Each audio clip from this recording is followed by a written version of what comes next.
নিশা গুৱাহাটীত চুৰিৰে আক্ৰমণ এজন যুৱকক হাতীগাঁৱত এই ঘটনা বন্ধুৰ চুৰিৰ প্ৰহাৰত আঘাতপ্ৰাপ্ত মীৰ হুছেইন নামৰ এজন ৰাহুল নামৰ এজনে সামান্য কথাতে চুৰিৰে কৰে আক্ৰমণ এই ঘটনাৰ পাছতে আহত মীৰ হুছেইনক চিকিৎসালয়লৈ প্ৰেৰণ কৰা হয় ইতিমধ্যে দুই যুৱকক গ্ৰেপ্তাৰ কৰিছে হাতীগাঁও আৰক্ষীয়ে হাতীগাঁৱৰ কেৰাইকুছিত ঘটে এই চুৰিকাঘাতৰ ঘটনা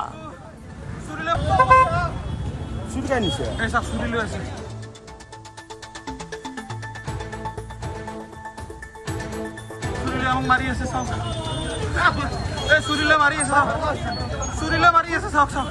চুৰিলে আমাক মাৰি আছে আমাক ৰখাব পৰা নাই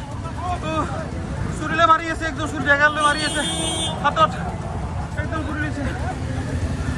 এই চাওক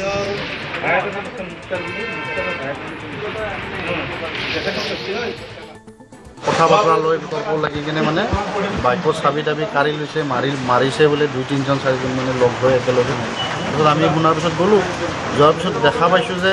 মানে কি আপোনাৰ মানুহজনক মোৰ লগৰ ল'ৰা দেউতাকক মানে কি কৰিছে মাৰি মানে বাগৰাই লৈ ঘুচিয়াই আছে মাৰি আছে তেনেকুৱা অৱস্থাত মানে মই গৈ দেখিলোঁ দেখা অৱস্থাত মানে কি মোৰ লগৰজনে আৰু মই একেলগে ৰখাব গ'লোঁ ৰখাব যোৱা অৱস্থাত কি হ'ল পিছফালৰ পৰা মুৰ্গীৰ দোকান এখনৰ পৰা চুৰি এখন লৈ আহি এনেকৈ ডাইৰেক্ট আহি কিনে মানে এয়া ইয়াতে সানিছে আপোনাক মাৰিলে কেইজন আছিলে কোনে মাৰিছিলে কাক মাৰিছে মই চিনিয়ে নাপাওঁ মানুহকেইজন কাক মাৰিলে মোক মাৰিলে আৰু মোৰ লগৰ কি নাম আজি মাৰিলে কি কাৰণে মাৰিলে কি কাৰণে তেখেতসকলৰ কিবা মানে কিবা কথা বতৰা লৈ মানে কি মানে তাৰ পৰা টকাইনো গম নাপায় ন ঘটনাটো ক'ত হৈছিলে ঘটনাটো আপোনাৰ কেৰাকুছি দাদা কেইজন আছিলে আক্ৰমণকাৰী 3-4জন আছিল